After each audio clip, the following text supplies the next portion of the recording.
Olá, meus queridos e queridas alunas da nossa disciplina Prática e Pesquisa e Ensino de História do Brasil e do Espírito Santo. Eu sou o professor Sebastião Benedetti Franco, eu sou professor titular aposentado da Universidade Federal do Espírito Santo, onde permaneço como professor voluntário da universidade, atuando junto ao programa de pós-graduação em História, mestrado e doutorado em História. Eu queria dizer de pronto que é um prazer, né, estar aqui ministrando essa disciplina com vocês. Eu espero que a gente conduza essa disciplina da melhor maneira possível. Eu espero ainda que vocês me acionem sempre que necessário, para que a gente possa estar tirando, né, todas as dúvidas no decorrer da nossa disciplina, né? Eu sou graduado em História pela Universidade Federal do Espírito Santo. Na própria Universidade Federal do Espírito Santo, eu acabei posteriormente fazendo um curso de mestrado junto ao programa de pós-graduação em História. E eu esqueci de dizer que, além de graduado em História, eu sou também graduado em Museologia pela Universidade Federal do Rio de Janeiro. E, bom, no meu mestrado eu trabalhei, a minha dissertação foi sobre as práticas educativas dos museus e suas relações com as instituições de primeiro grau, da hegemonia à busca da transformação. Bom, naquela época que eu fiz o mestrado, que já tive algumas décadas, se chamava, então, o que hoje nós chamamos de ensino fundamental.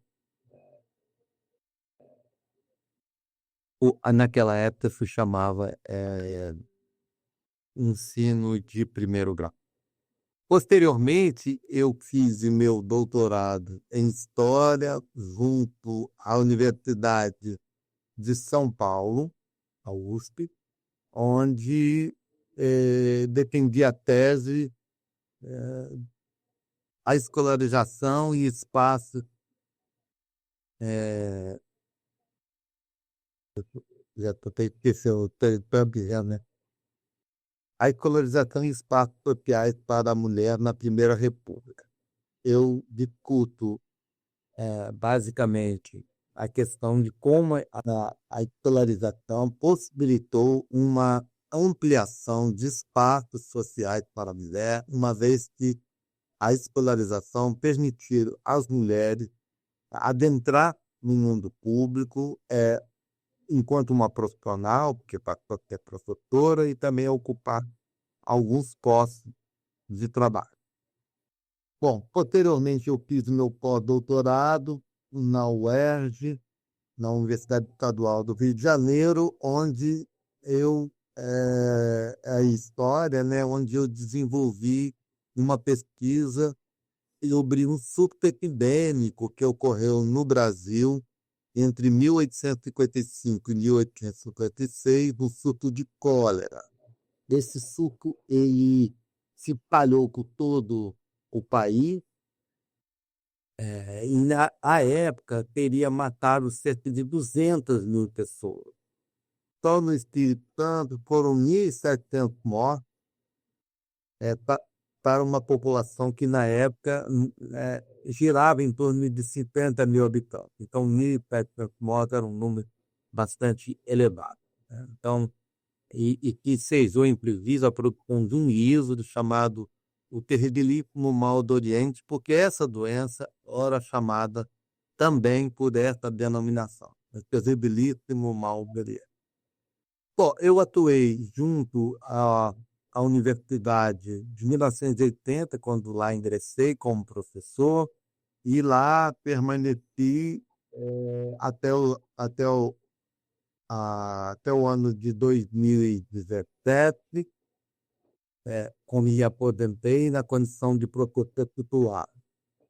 mas, como disse a vocês, eu continuei como professor voluntário, trabalhando, né, exclusivamente junto ao programa de pós-graduação em História da Universidade. Bom, a nossa disciplina se intitula Prática e Pesquisa em Ensino de História do Brasil e do Espírito Santo. Bom, ela tem uma carga horária de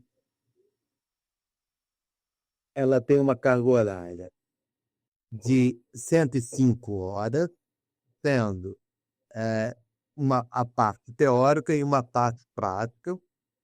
E a ementa dessa disciplina, ela comenta, né, acerca da articulação de conhecimentos teóricos e práticos com vista à formação do professor da educação básica, porque a grande maioria de vocês certamente acabará indo para o magistério.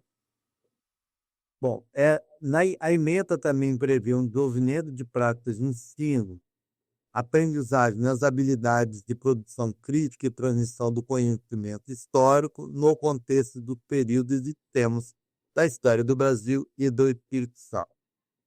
E também essa emenda contempla análise ou elaboração de material didático que expressem o ensino-aprendizagem nesse período histórico. Vocês vão ver, não sei que vocês já estão acompanhando, as aulas que nós já postamos lá, né? Já temos 3 aulas assíncronas, desculpa, postadas lá, mas já temos texto postado, temos vídeo, temos atividades já propostas para vocês. Como eu disse, como é uma disciplina que busca dar conta muito da questão da prática, vocês vão ver que tem muitas atividades lá que vão exigir esse esforço, nada mais é do que colocar em prática aquilo que nós vamos discutir na nossa disciplina, e agora eu vou falar de que nós vamos discutir nessa disciplina, né? Aqui estão os objetivos, né, que é possibilitar aos alunos da graduação histórica conhecer as práticas de transmissão, de conhecer de temáticas pertinentes à história do Brasil e tanto, exercitar aos alunos, né, da graduação de História na elaboração de recursos de debate pertinentes ao ensino de pesquisa de História do Brasil e Espírito Santo e capacitar vocês, alunos, né, da graduação, para a aplicação de recursos didáticos disponíveis para o ensino de História do Brasil e do Espírito Santo. Bom, então, nós dividimos a nossa disciplina em 3 unidades. Quais seriam elas? Bom, a primeira unidade, que a gente denominou Análise de Conteúdo e Análise de Discurso em História, o livro didático e a prática docente. Na unidade 2, nós denominamos de Instrumento do Processo Ensino-Aprendizagem, o Plano de Aula de seus usos. E na unidade 3, nós vamos discutir os materiais e métodos do ensino de história. Para isso, nós vamos contar então com os seguintes recursos: aula síncrona, como essa que nós estamos fazendo hoje, aula assíncrona, que já estão gravadas, já estão disponíveis na plataforma. Vamos utilizar vídeos e vamos, obviamente, adotarmos a questão dos estudos dirigidos e das atividades. Nós definimos, em relação à avaliação, nós definimos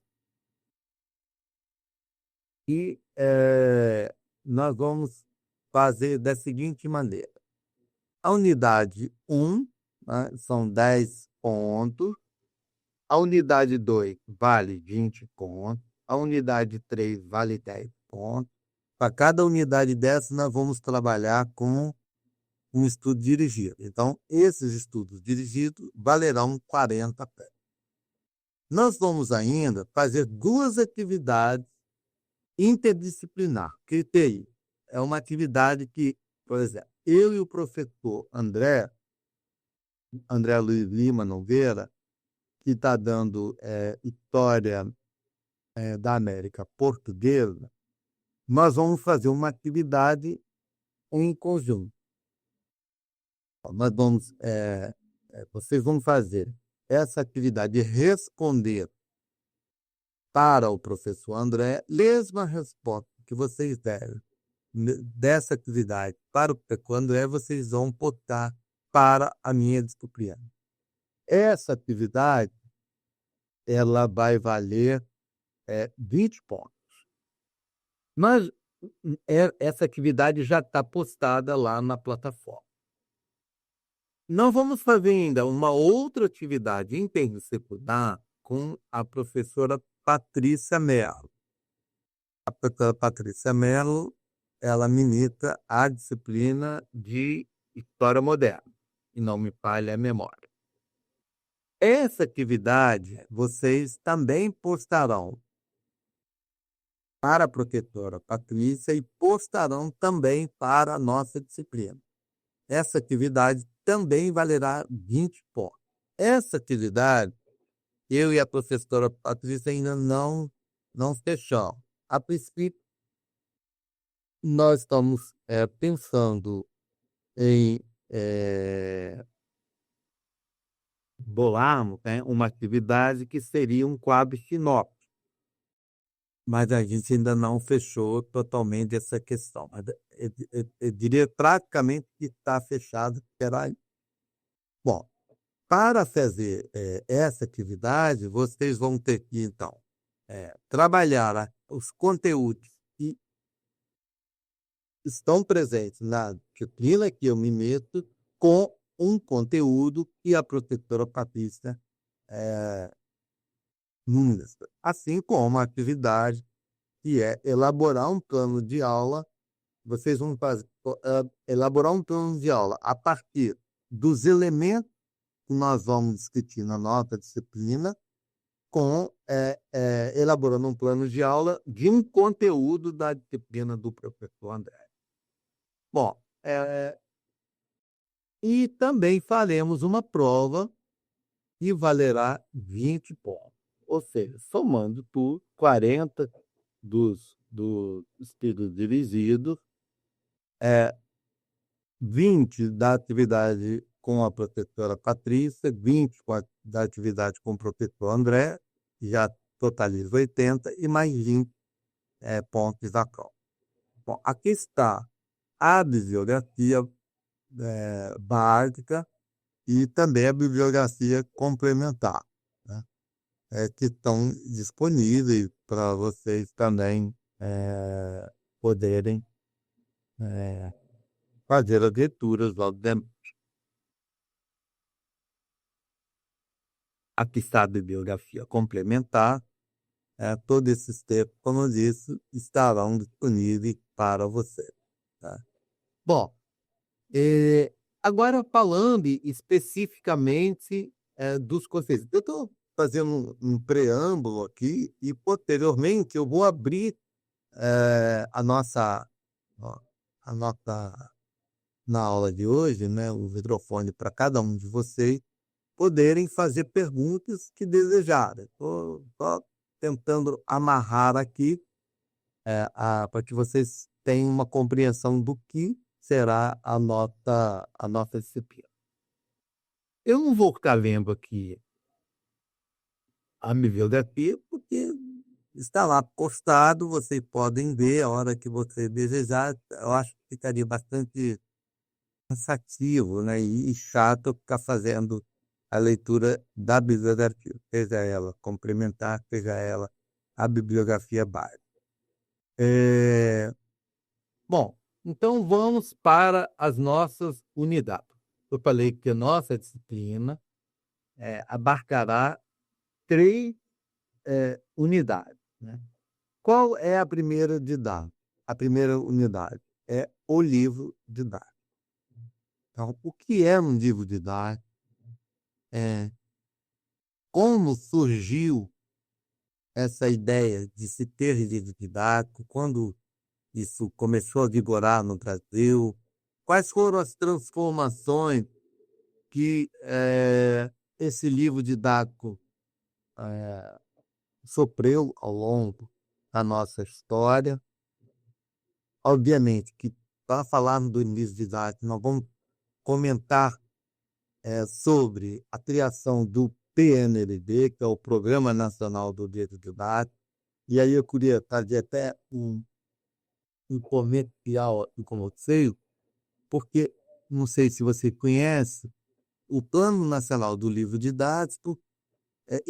O Plano Nacional do Livro Didático, o PNLD, ele foi criado, na verdade, ele surgiu, né, em 1985. Mas antes de 1985, é preciso que a gente saiba que já na década de 30 no Brasil, surgiu uma iniciativa do governo federal, que à época era comandada pelo Getúlio Vargas, o presidente, e eles criaram o Instituto Nacional do Livro.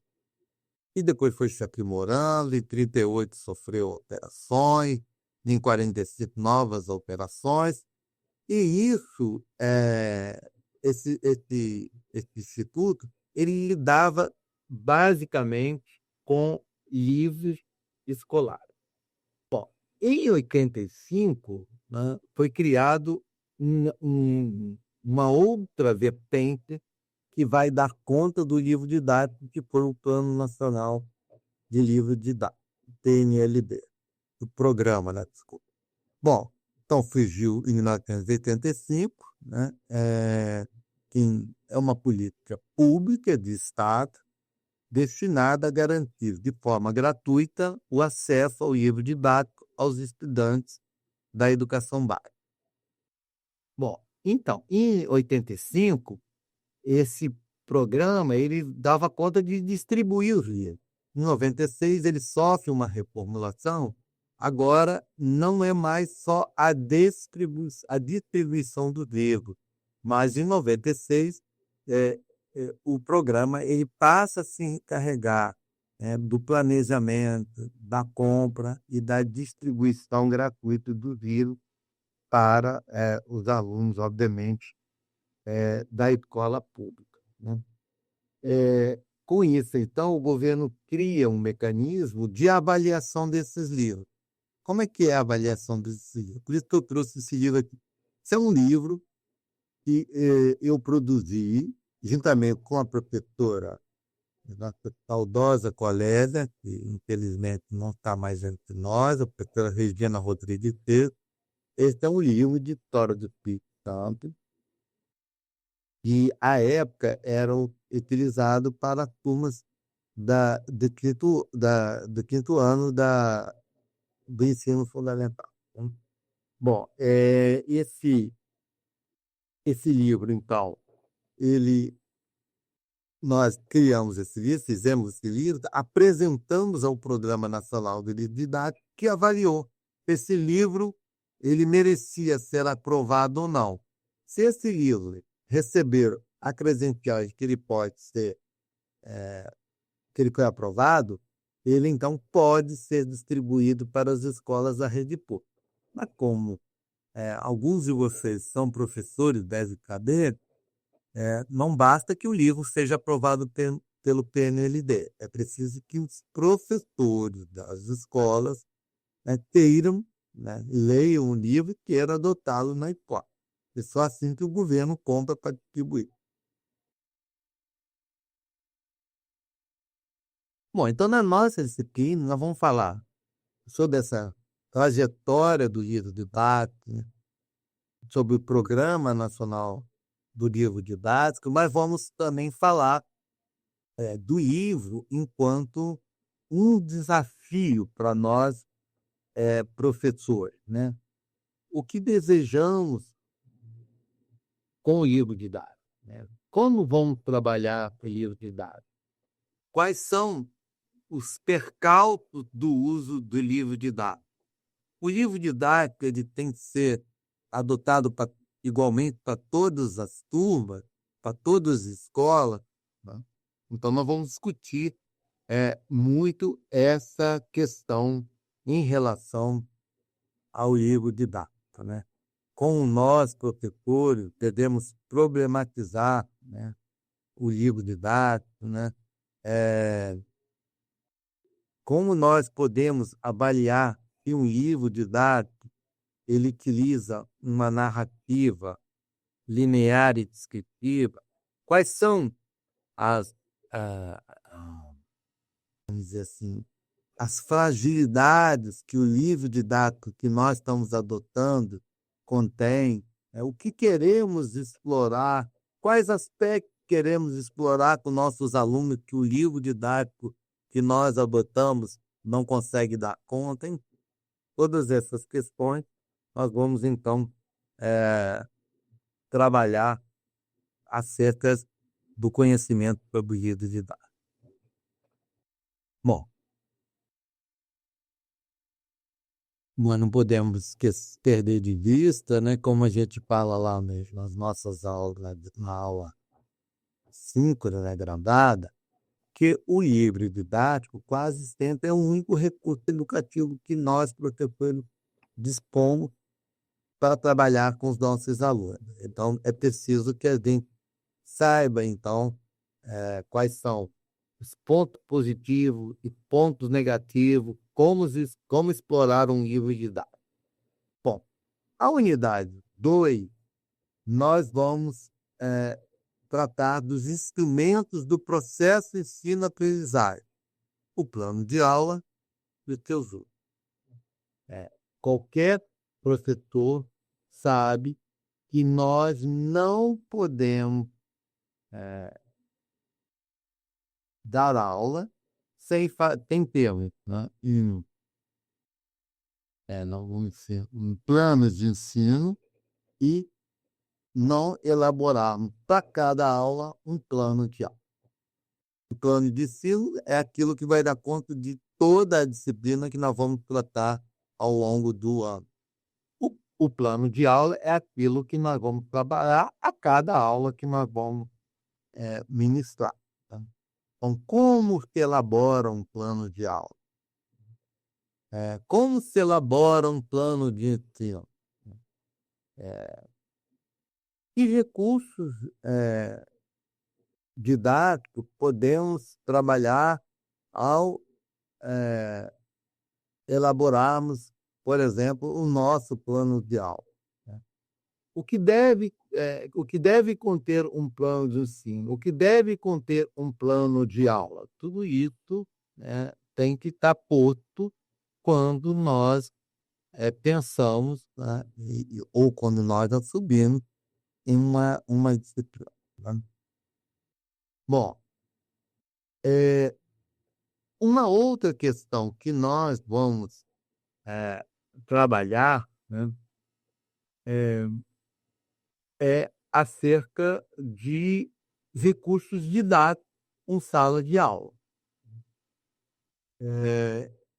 Nós sabemos que N podem ser os recursos didáticos, embora, como eu falei, quase sempre, ou na maioria das vezes, o único recurso didático que o professor acaba trabalhando seja o livro didático. Mas nós não podemos perder de vista que existem outros recursos didáticos para além do livro didático. A utilização da música, a utilização da iconografia, ou da fotografia, da gravura, da pintura, né? E de gravura, pintura, fotografia, nós chamamos de iconografia. O jornal é uma fonte muito preciosa, sobretudo para nós, professores de história. Tá? A música. Tá? Então, existe N possibilidades de se trabalhar, né, recursos de sala de aula. Tá? Bom, sentido. Esses são os conteúdos que nós vamos trabalhar ao longo do semestre, né, com a nossa disciplina.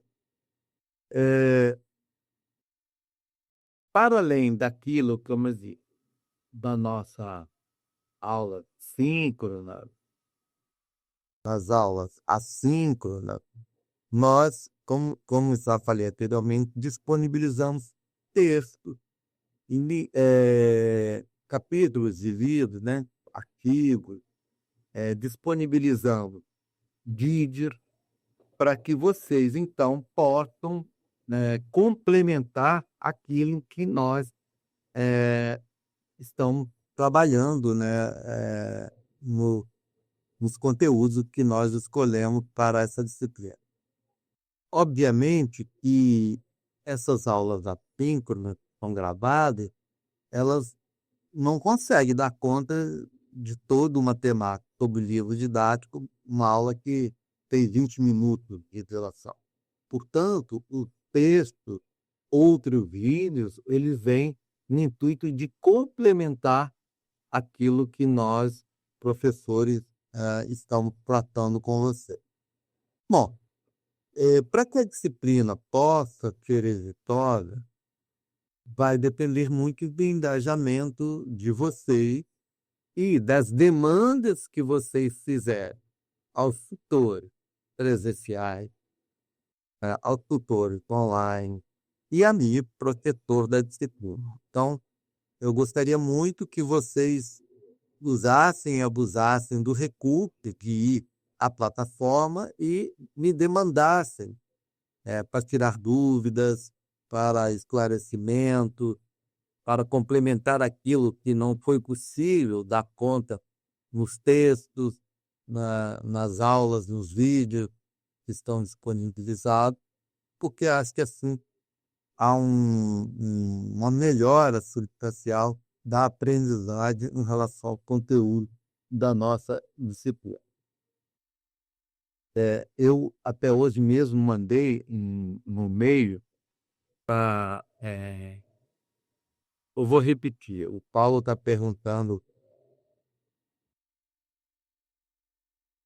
a Josilene, eu vou responder depois de cada um de vocês. Bom, eu mandei hoje uma mensagem para todos, exatamente que eu quero ter esse feedback. Quais são as dificuldades que vocês, alunos, estão encontrando para o desenvolvimento da disciplina? Naquilo que nós fomos mais exitosos, naquilo que nós fomos menos exitosos, acho que para a gente dar esse feedback, a gente consegue avançar bastante. Bom, aqui tem algumas perguntas. Ó, o Gabriel Z. Fiz acesso a esse livro de minha escola que era estadual. Foi legal, claro. Gabriel, foi legal mesmo que você tenha tido esse contato aí com o livro que nós produzimos alguns anos atrás. A Josilene fala, na era da informática, essa é uma importante discussão. Você estava falando, Josilene, especificamente sobre o quê? Porque aí eu posso ter me perdido no que você está nos falando, na era da informática, mas a perda de quê? Se você puder falar novamente. Bom, e o Paulo está me pedindo que eu gostaria de repetir a prova que será avaliada. Então, Paulo, nós vamos ser avaliados com 4 estudos dirigidos, um vale 10 pontos, outro vale 10 e um vale 20, dá 40 pontos. Nós vamos ser avaliados por uma atividade que vocês vão fazer. A mesma atividade vocês vão executar comigo e vão executar com o professor André Luiz Lima Nogueira, professor de História do Brasil da América Portuguesa, que vale 20 pontos.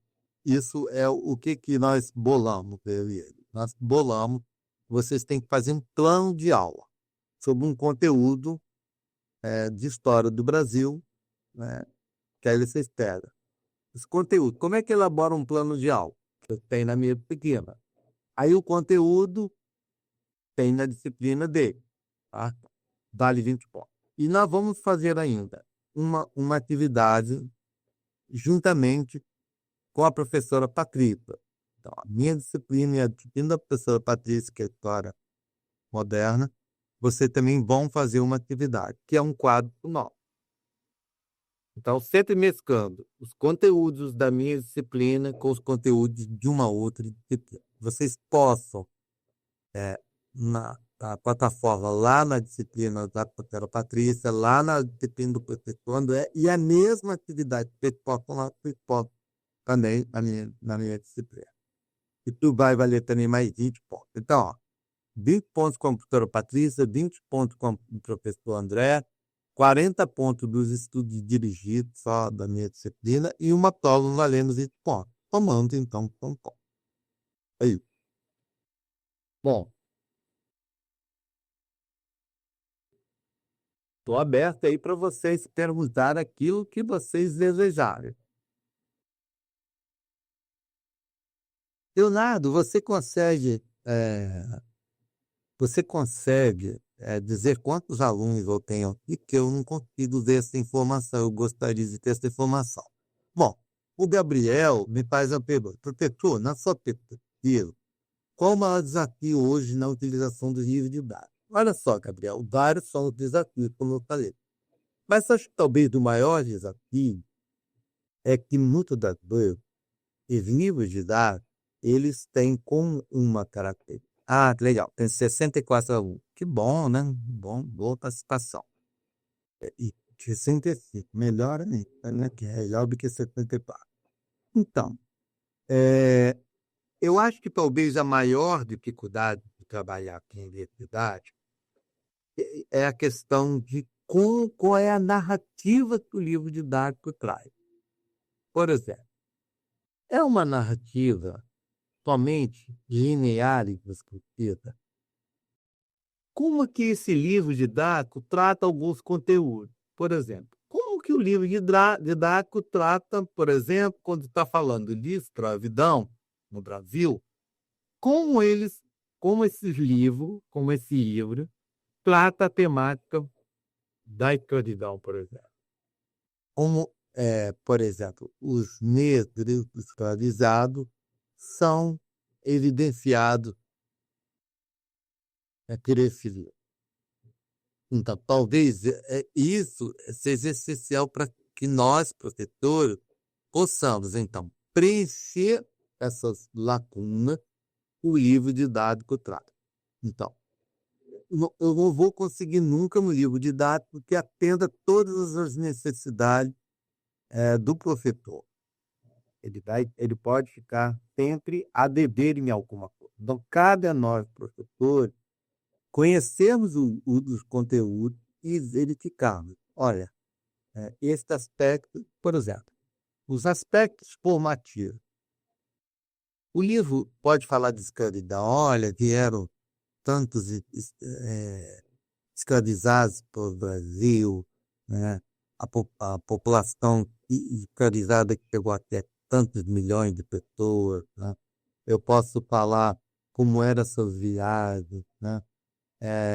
O terror que era, né? O que era a escravidão. Mas, por exemplo, o livro discute a questão, por exemplo, que a escravidão ela é desumana, ela não é uma ação humanitária. A discriminação deve ser rejeitada por todos nós. Por exemplo, a exploração por outro, de um ser por outro ser, né, de um humano por outro humano, ela é imoral. Então, tem um livro didático, por exemplo, não aborda essas questões, ele passa ao largo disso, cabe a nós, protetores, discutirmos essa questão no livro. Não é isso? Então, talvez a maior dificuldade de trabalhar com livro didático é de que forma nós vamos perceber as lacunas que o livro tem e como vamos preencher essas lacunas. Para isso, então, eu tenho que ter um planejamento. O que eu mais quero quando eu estou dando previsão?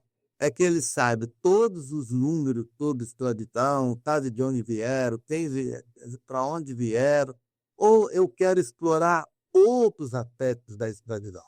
a desumanização, a exploração, o preconceito.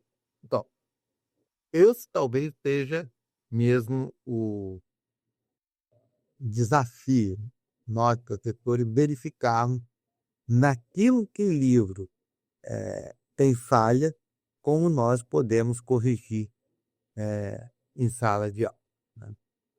Bom, então espero que eu tenha respondido aí para você, Gabriel, o que eu penso com a maior dificuldade de divindade. Ana Cláudia, eh,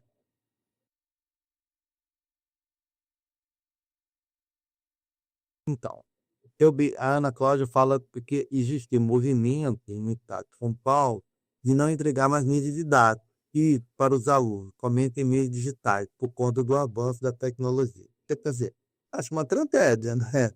Porque a pandemia nos mostrou isso agora recentemente, a pandemia da Covid-19. O Brasil não é um país igualitário, muito pelo contrário, as desigualdades são gritantes, são latentes, e, portanto, se a tecnologia está muito avançada, mas ela está mais avançada para quem? É igual para todos? E não é igual para todos, todos nós sabemos, né? Algumas famílias dispõem do uso de recursos tecnológicos e a maioria não dispõe. Nós não podemos perder de vista que 50% da população brasileira ganha até 2 salários mínimos. Ó, uma família que ganha 2 salários mínimos, que tem que comer, beber, vestir, pagar transporte, muitas das vezes pagar o aluguel, tem todo o dinheiro para investir em tecnologia? Certamente que não, né?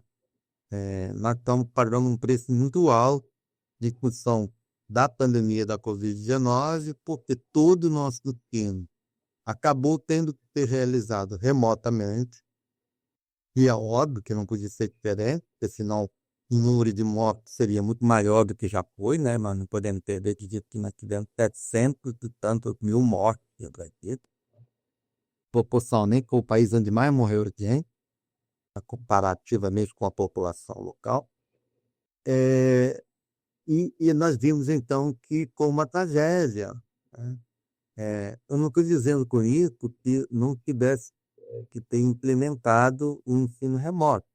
O presencial não podia acontecer. Então, mas isso deixou sequelas bastante graves, e isso tem se refletido na educação brasileira. Aqueles conteúdos que não foram devidamente aprendidos, agora estão fazendo falta nesse estágio que os alunos estão. Então, não entregar o livro impresso me parece um grande equívoco. É como se você achasse que há uma igualdade de disponibilidade de recursos tecnológicos para toda a população do estado de São Paulo. Não há, isso não é uma realidade. Isso fica muito parecendo, né, evidenciando assim, que nossos problemas da educação, eles não são problemas da atualidade, eles são problemas que foram gestados, né, cuja gênese, cuja origem está lá no passado. No Brasil, sempre foi assim. Nós temos uma escola elitista que segrega um, né, e promove outro. Então, tanto é assim que, então, hoje tem uma escola que é completamente universalizada. Hoje não há falta de vagas nas escolas, mas nós sabemos que as crianças entram, mas não conseguem chegar até o último nível de ensino. Eles vão ficando no meio do caminho. Então, isso é uma realidade, e o Estado, me parece que ao longo da história brasileira, nunca esteve muito preocupado com isso, até porque as elites vão adiante, né? A maioria da elite vai. E, às vezes, uns gatos pingados, puro bloqueio, que é o meu caso, né? Que eu vivo uma família pobre, e consegui furar o bloqueio, mas é uma exceção, não é uma regra. Então, eu acho uma tragédia, tá? Márcio Gay, que cantou quando eu era jovem. Márcio, olha só, e temos abordado de modo conservador e caso protetor fungam, não entendi, fungam dessa abordagem corrente de impunidade de incerteza. Eu não entendi bem sua pergunta e que quis dizer não, Márcio. Ele está dizendo que temos abordado de modo conservador. Expulsam, né, dessa abordagem correm risco de impunidade de incerteza. E aí você está dizendo que nós, protetores, não abordamos o conteúdo de modo conservador, nós podemos ser punir. É, deve ter essa realidade, né? Porque está lá na ponta, deve estar sabendo mais do que eu. Mas meio maluco, né? Se eu não adotar uma falta mais conservadora, eu sou castigado por isso. Ele- É lamentável que isso aconteça, né, Marco? Até porque professor de história conservador é muito complicado. Porque nós temos que trabalhar sobre aqueles aspectos formativos. Então, eu não posso compactuar com racismo, com não respeito à diversidade, né? Então fica muito complicado para nós, professores de história. Esses enquadrados de que temos que ser conservador, né?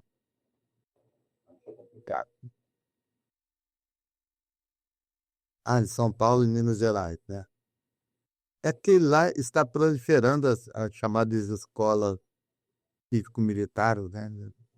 Parece que é uma pele no momento. Bom, continua aí aberta aí para. Eu tinha interesse em saber se algum de vocês já acessaram lá a sala e que tem a me dizer que já assistiram alguma coisa.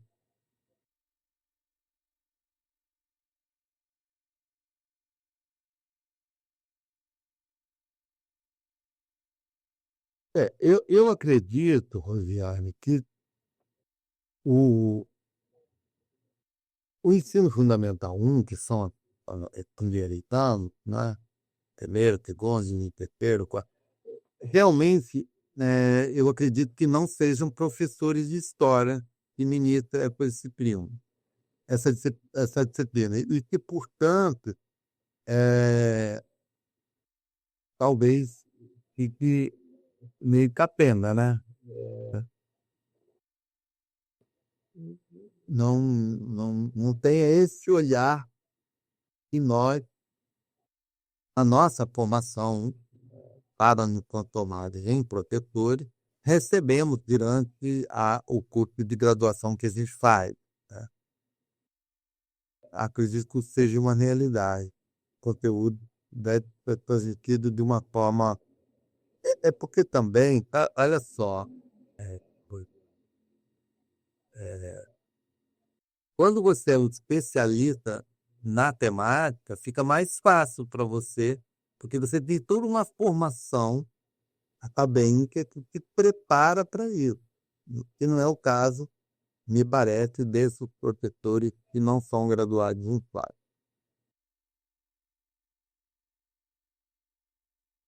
Ah, que bom, Adriana, que você botou. Que legal, acho muito interessante, né? A gente busca sempre, bom, eu não estou expert em tecnologia, até porque sou velho, né? Coitado de velho tem um pouco aversão à tecnologia, mas eu tento de alguma forma me adaptar.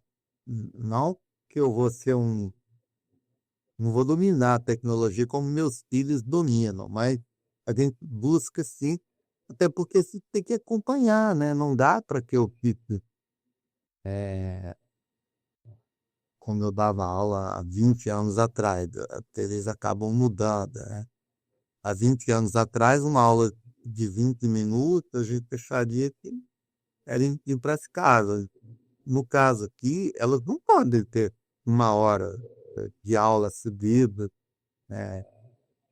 torna cansativo, porque hoje, a nossa sociedade ela trabalha muito com a imagem, então tem que ser uma coisa mais rápida, né, não pode ser, como no tempo que eu estava garoto ainda recém-formado, mudou muito, né, e acho que a gente tem que acompanhar. Mas é claro também, não é, Adriana, e isso não é uma tarefa minha, professor, né, nós temos toda uma estrutura, da universidade que no por exemplo, para fazer os slides, não sei o que cria os slides, eu crio os conteúdos, mas tem toda uma equipe por detrás, né, designer, né, que dão conta disso, né, então isso, eh Adriana, tá legal, é uma honra aprender. Tá bom, eu espero que seja, entendeu? E vocês digam isso quando acabar a nossa disciplina aqui também, tá? Eu gosto muito de trabalhar com proporção, porque eu falei para vocês, eu me aposentei e hoje eu estou voluntário na universidade. A universidade não me paga para ser professor lá de programas de pós-graduação em História. Daí eu gosto de trabalhar, eu acho que ainda posso trabalhar, não, eu não quero ficar sem fazer absolutamente nada, acho um desperdício, né? E acho também que tudo que eu tenho eu devo à escola pública, como eu falei, eu vim de uma família pobre e sem a escola pública eu não teria chegado aqui, né? Tudo bem, do primário ao doutorado na escola pública.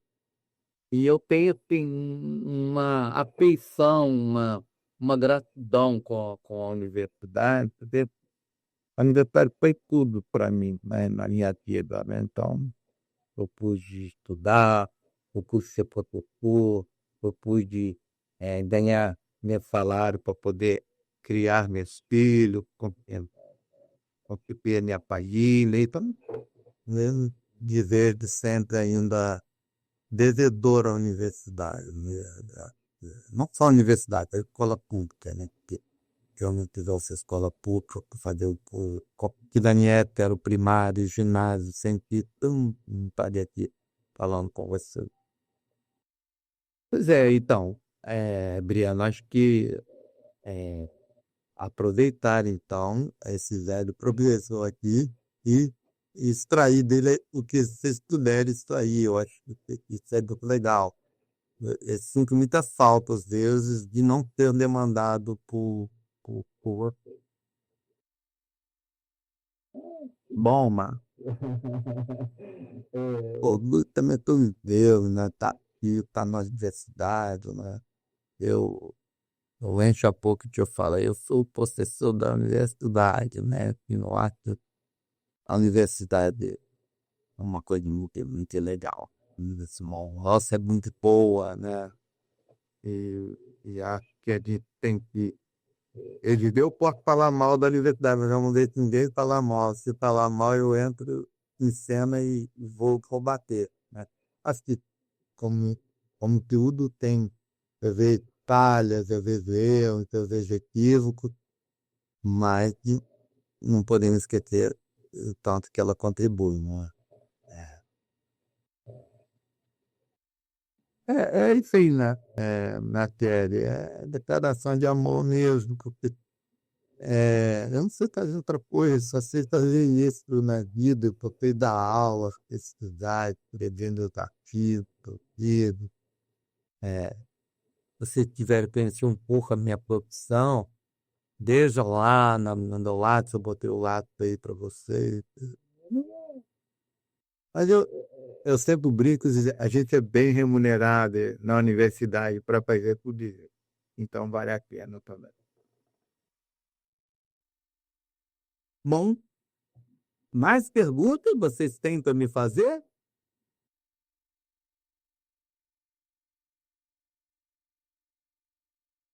Não?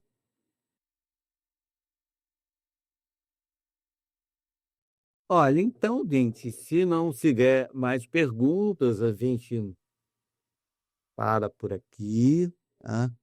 Mas como disse a você, eu sou sempre uma pessoa muito acessível, né? Costumo responder com uma certa celeridade e gostaria muito, eh é, exatamente, a gratidão é uma dádiva, é, e eu sou muito grato à universidade, à escola pública, nossa, mas, assim, é porque tem a escola pública, eu tenho consciente que a minha vida não seria a mesma com a escola, então, foi muito importante, a coisa que eu não vocês estão querendo cadê esses olhos chorar e me emocionar. Mas é isso, é gratidão, tá. Então tá, Paulo, vamos lá. Pode deixar que no decorrer do curso vamos te procurar para preceptor, estou esperando, tá bom? Então é isso. Vamos ficar por aqui e a gente vai ainda vamos ter aula e mais aulas simples, eu vou matar, né. É é isso. Patrícia, obrigado aí, né, pela palavra elogiosa. E a gente vai conversando, como eu disse, pelo chat, né, então vamos lá, tá bom? Prazer estar com vocês, conhecer vocês mesmo de ser assim pela internet, né, não possa ser pessoalmente. E a gente vai se falando, tá bom? Ok, Beatriz, prazer é todo meu, tá bom?